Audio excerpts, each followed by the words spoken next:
하나님 말씀은 창세기 46장 26절부터 34절, 창세기 46장 26절부터 34절까지 보겠습니다. 교독하겠습니다. 야곱과 함께 애굽에 들어간 자는 야곱의 며느리들 외에 66명이니 이는 다 야곱의 몸에서 태어난 자이며 야곱에서 2명이니 야곱의 집 사람은 애굽에 이른 자가 모두 70명이었더라. 야곱이 유다를 요셉에게 미리 보내어 자기를 고센으로 인도하게 하고 다 고센 땅에 이르니 요셉이 그의 수레를 갖추고 고센으로 올라가서 그의 아버지 이스라엘을 맞으며 그에게 보이고 그의 목을 어긋맞춰 안고 얼마 동안 울매 이스라엘이 요셉에게 이르되 내가 지금까지 살아있고 내가 내 얼굴을 보았으니 지금 죽어도 조카도다. 요셉이 그의 형들과 아버지의 가족에게 이르되 내가 올라가서 바로에게 아뢰어 이르기를 가나안 땅에 있던 내 형들과 내 아버지의 가족이 내게로 왔는데 그들은 목자들이라 목축하는 사람들이므로 그들의 양과 소와 모든 소유를 이끌고 왔나이다 하리니 바로가 당신들을 불러서 너희의 직업이 무엇이냐 묻거든 당신들은 이르기를 주의 종들은 어렸을 때부터 지금까지 목축하는 자들이 온데 우리와 우리 선조가 다 그러하니이다 하소서. 애굽 사람은 다 목축을 가증히 여기나니 당신들이 고센 땅에 살게 되리이다. 아멘. 기도드리겠습니다. 살아계신 하나님 아버지 감사를 드립니다. 하나님 말씀을 전하고 듣습니다. 성령께서 역사하셔서 하나님의 뜻을 잘 깨달아 알게 도우시고 또 하나님이 알려주시는 대로 믿고 따르는 복된 신앙생활 하게 도와주옵소서. 감사드리고 예수 그리스도의 이름으로 기도드렸습니다. 아멘. 오늘 본문에 보게 되면 이제 야곱이 또 하나님의 허락을 이제 받고 모든 가족을 이끌고 애굽으로 내려가게 됩니다. 근데 며느리들을 제외하고 야곱의 몸에서 이렇게 태어난 사람들은 총 70명, 그러니까 훨씬 더 넘죠. 며느리들 70명보다 애굽에 내려간 사람은 훨씬 더 많은 거예요. 며느리들이 포함돼야 되고 또 우리가 이렇게 계속 살펴봤는데 그 야곱의 아들들이 이제 애굽으로 복식을 사러 2번씩이나 내려갔었잖아요. 그때 우리가 생각하기는 11명, 10명만 이렇게 내려가는 것으로 생각을 하는데 그러지는 않습니다. 많은 종들도 있었을 것입니다. 그래서 이제 야곱이 애굽으로 내려갈 때 거기에 있는 종들도 포함하게 되면 더 많은 숫자가 이제 애굽으로 내려갔을 거예요. 근데 이렇게 야곱의 몸에서 직계 그러한 자손들을 이제 계수하게 되면 70명이 애굽으로 내려갔다라고 이렇게 오늘 본문에 기록된 것을 보게 됩니다. 이 70명이 애굽에서 400년 동안 있으면서 거대한 민족이 되는 것입니다. 그래서 싸움에 나갈 만한 그 20살 이상의 사람들을 계수하니까 60만 3천이 되는 거예요. 그러니까 20살 이상 싸움에 나갈 수 있는, 전쟁에 나갈 수 있는 사람이 60만 3천이에요. 그러면 60만 명이라고 치고 그러면 뭐 아내가 있고 아들, 자식 둘만 이렇게 한 가족이 4식구다라고 생각만 해도 벌써 240만이 됩니다. 뭐 거기에다가 뭐 5명이다 뭐 이렇게 치면 벌써 그 전체 인구 숫자가 300만이 넘어가는 그러한 어마어마한 거대한 민족으로 이제 그 급성장하게 되는 거죠. 그러니까 우리가 기억해야 될 것은 하나님이 도우시면 한순간에 이렇게 풍성케 되는 거예요. 항상 우리는 그것을 잊지 말아야 됩니다. 나는 그렇게 못하죠. 우리 인간들은 그렇게 못합니다. 우리들은 지혜가 없고 능력이 없죠. 그러나 하나님은 전지전능하신 하나님이라는 것을 늘 기억하셔야 됩니다. 그래서 하나님이 도우시면, 나는 못하지만 하나님이 도우시면 그렇게 모든 일들이 이제 이루어지게 되는 것입니다. 반대로 또 하나 우리들이 기억해야 될 것은 무엇이냐면 하나님이 흩으시면 한순간에 다 사라지게 된다라는 것도 우리는 늘 기억을 해야 되는 것입니다. 지금 정말 이 정도면은 내가 100년, 1000년은 안심하고 살 수 있겠다.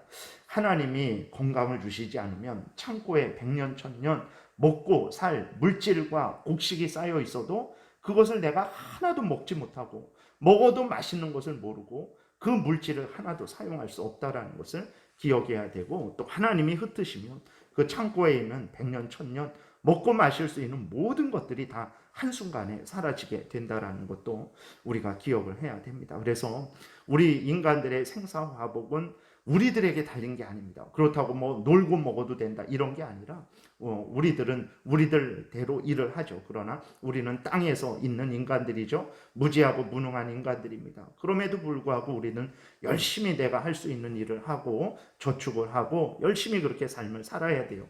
그러나 우리 위에 하늘에 하나님이 계시다라는 것을 늘 잊지 말아야 됩니다. 하나님께서 주관하시고 다스리신다라는 것을, 그 하나님의 능력에 의해서 우리가 주관되어진다라는 것을 잊지 말아야 됩니다. 그래서 하나님이 도우시면 한순간에 풍성케 되는 것입니다. 반대로 하나님이 흩으시면 한순간에 다 사라지게 된다라는 것을 기억하고 우리는 항상 하나님 앞에서 하나님을 경외하는 그런 삶을 살아야 되겠습니다. 이제 요셉이 아버지 야곱과 이제 고센 땅에서 만나게 됩니다. 그래서 아버지 야곱은 얼마나 기뻤던지 이제 죽어도 여한이 없다라고 이렇게 고백하고 있는 것을 보게 됩니다.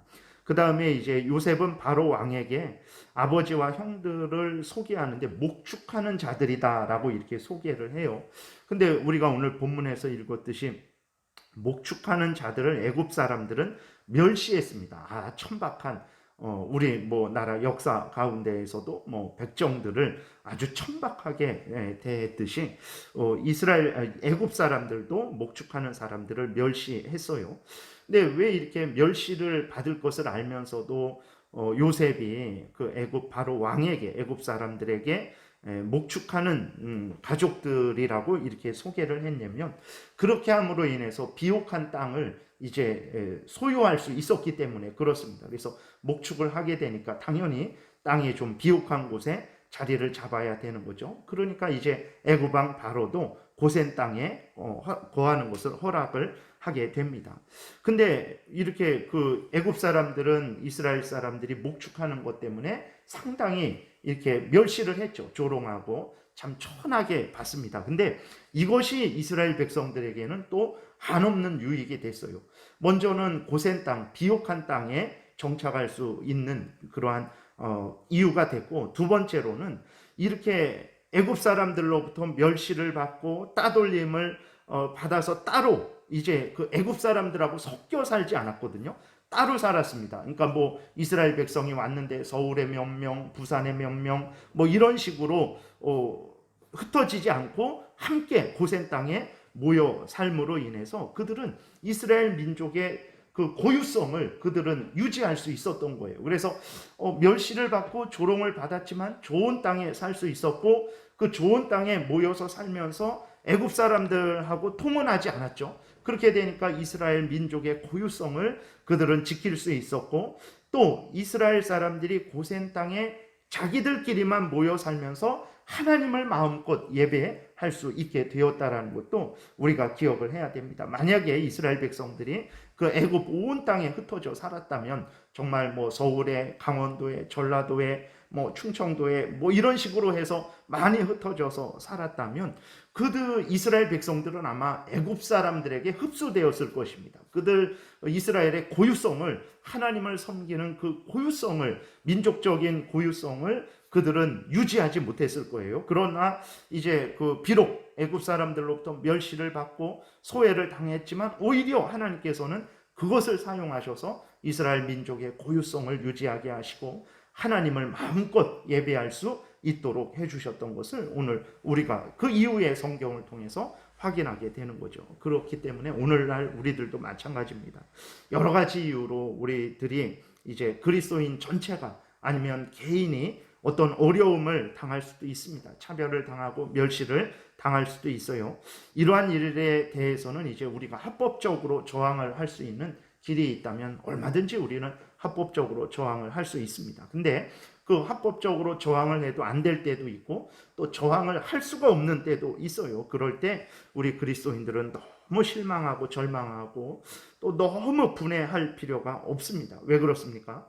우리의 차별받고 억울한 부분을 통해서 하나님은 더 풍성하고 강하게 하는 그러한 놀라운 역사를 여전히 이루실 것이기 때문에 그렇습니다. 그래서 오늘 본문에서 살펴봤듯이 애굽 사람들로부터 천대를 받는 이스라엘 백성이었어요. 그래서 애굽 사람하고 섞여 살 수도 없었어요.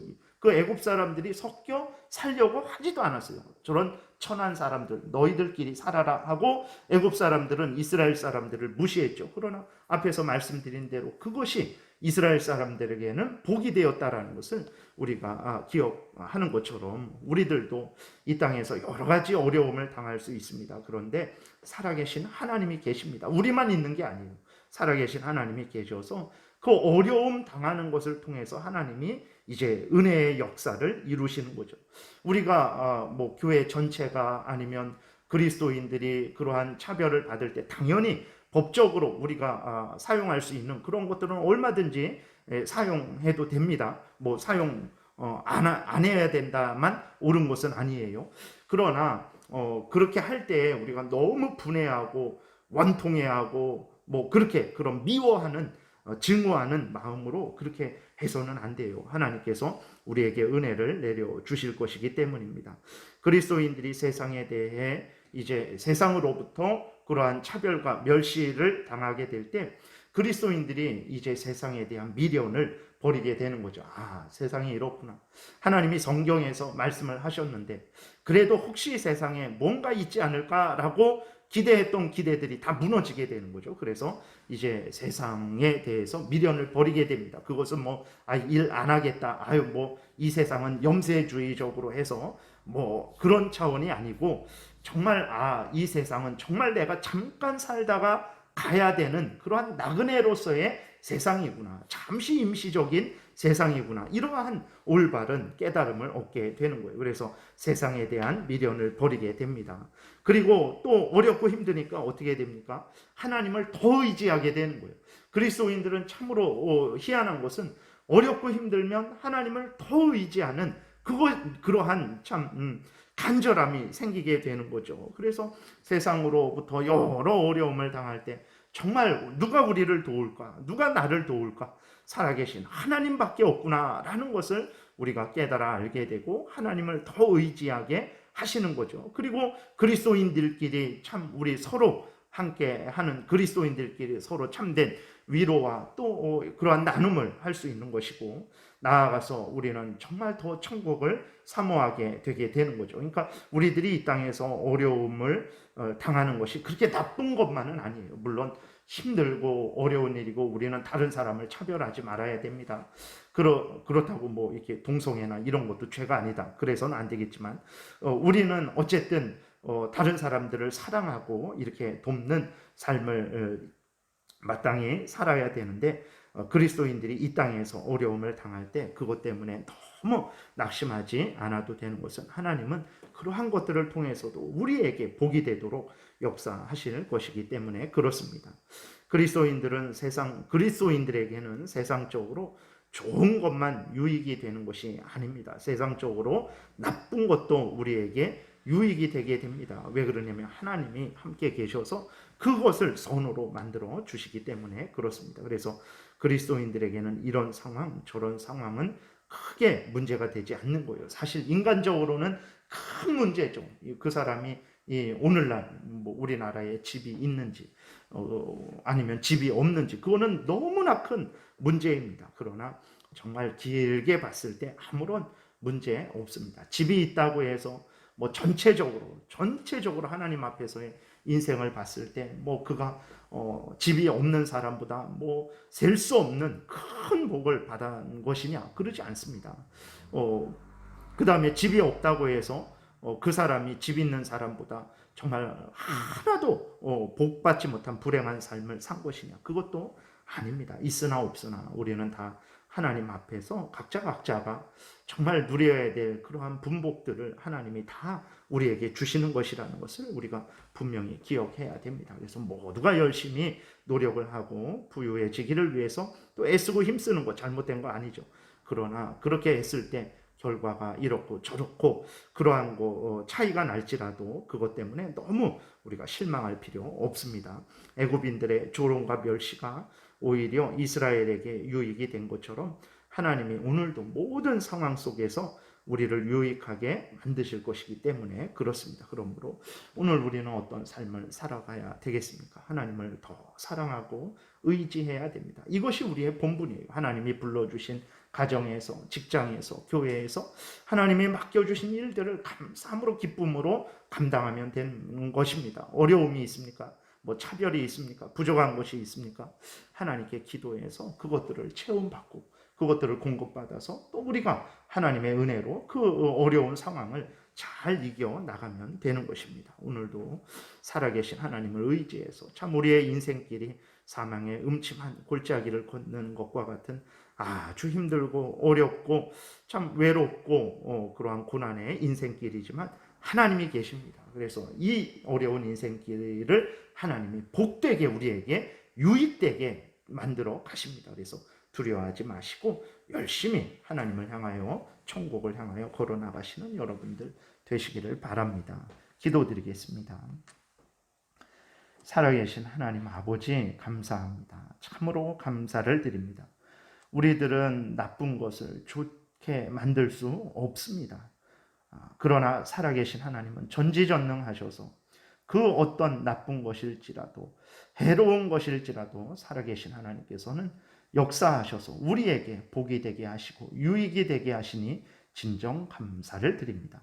살아계신 하나님이 항상 우리를 지키시고 보호하시고 인도하신다라는 것을 굳게 믿게 도우시고 또 우리의 상황이 어떤 상황이든 간에 하나님 아버지 낙심하고 절망하지 말게 도우시고 힘을 내게 도우소서. 하나님께서 우리가 누려야 될 모든 좋은 것들 하나도 잃어버리지 않도록 또 때마다 일마다 채워주실 것임을 굳게 믿고 하나님을 의지함으로 말미암아 오늘도 감사하며 기뻐하며 하나님이 불러주신 자리에서 하나님의 맡겨주신 일들을 잘 감당하는 우리 모두가 되게 도와주옵소서. 예수 그리스도의 이름으로 기도드렸습니다. 아멘.